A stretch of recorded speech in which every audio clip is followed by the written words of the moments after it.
पटाखा का इस्तेमाल कल हुआ, इसको आप कितना खतरनाक मानते और महा खतरनाक, जीवन के लिए, श्वास के लिए महा खतरनाक है। और बीमारी जिसको हमको हार्ट का बीमारी है, हम लोग तो कलेजा थाम के बैठे हुए थे, घर में छिप करके सोए हुए थे, फिर भी आवाज़ आती हैं? सरकार लेकिन बैंड है पटाखा, फिर भी लोग छोड़ रहा था। हंस फिर छोड़ रहा है। अब क्या करें, जिस अपार्टमेंट में रहता है ऊपर छत पर भी जाकर बच्चे लोग छोड़ रहे हैं। इससे तो हेल्थ गड़बड़ हो जाएगा। यार जी गड़बड़ है, बहुत तो बूढ़ा मर गया होगा हार्ट फेल होकर आवाज़ से। अब हमारी उम्र है, आपको 1935 का जन्म है, तो घूमते फिरते हैं, रामदेव वाला एक्सरसाइज करते हैं, और हम भूख से आधी रोटी कम खाते हैं। इसके स्वास्थ्य मेरा ठीक है कि बीमार पड़ेंगे तो सेवा कौन करेगा। ये हार्ट के मैंने कल जो पटाखा वैसे काफ़ी आपको डर लगा। हाँ, हम हार्ट की बीमारी हैं। अब मैंने कलेजा थाम के बैठे हुए थे कि इतना आवाज़ कर रहा है। बहुत ही खतरनाक है। उससे जो प्रदूषण पैदा होता है वो तो हर को नुकसान करता है, हर आदमी को नुकसान करता है। और ऐसे भी पॉल्यूटेड है काफ़ी, पटना शहर तो है ही पॉल्यूटेड, उसके बाद पटाखे से तो और अधिक इसका मापदंड बढ़ जाता है।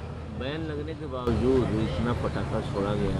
हाँ, सांस लेने में लोगों को दिक्कत होती है, खुद हम महसूस करते हैं, लगता है जैसे दम घुटता हो।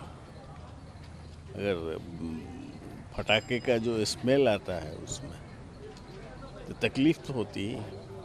लेकिन फेस्टिवल है, किसी को मना नहीं कर सकते। क्या हम भी जब इस एज में थे तो हम भी पटाखा उड़ाते थे। मैं कल पूजा पाठ करने के बाद 9 बजे एक जगह जाना था, तो मैं शहर के बहुत से हिस्से को पार करते हुए घूमते हुए गया, तो देखा कि रोड पर इतना पटाखा लार्ज स्केल में छूट रहा था और पर्यावरण इतना दूषित होते जा रहा था, और गाड़ी वगैरह चारों तरफ रुक गई थी इसके छूटने से, और कहीं भी हमने एक भी पुलिस को नहीं देखा, कहीं भी। इतना बड़ा भीड़ था 9 बजे के बाद रोड पर, लोग पटाखा छोड़ रहे थे। चूँकि बैंड भी था, लेकिन उसको रेस्ट्रिक्ट करने वाला कोई भी व्यक्ति, न हमने पेट्रोलिंग पार्टी देखा, न पुलिस का डिप्टेशन देखा। और इस तरह का गैदरिंग जब भी होता है तो लॉ एंड ऑर्डर की समस्या बहुत सी तरह की हो जाती है। पटाखा को कितना खतरनाक मानते हैं जिससे पोल्यूशन फैल? पॉल्यूशन ये बहुत ही खतरनाक है। एक तो पटना का पहले से पर्यावरण खराब है, और इसको जो है एक दूसरी सिटी में रखा गया है, और पटाखा छोड़ने के बाद जो है और भी वातावरण दूषित हो गया है, जिससे कि तरह तरह की बीमारियां फैलने की संभावना है। और प्रशासन के द्वारा कोई भी स्टेप नहीं उठाया गया इसको रोकने के लिए। अगर बैंड किया गया था तो वायलेशन कानून का खुलेआम हो रहा था, और कोई एडमिनिस्ट्रेशन के तरफ से देखने वाला नहीं था। दीपावली हमारे धर्म, संस्कार और हमारे सनातन धर्म का एक इम्पॉर्टेंट, बहुत महत्वपूर्ण पर्व है, जिसको पूरा देश एक बहुत धूमधाम से मनाता है और खुशियाँ बिखोरता है। और चारों तरफ लोग दिवाली या छठ जहाँ साथ होता है तो दूर दूर से गरीब मजदूर तक आते हैं। खुशियाँ मनाने का एक सिलसिला चल रहा है, पटाखे छोड़ना, बारूदें छोड़ना, और उनसे जो धुआं निकलता उसका प्रदूषण फैलना। एक समय था जब आबादी इतनी नहीं थी तो कम ही जगह पटाखों का रिवाज था।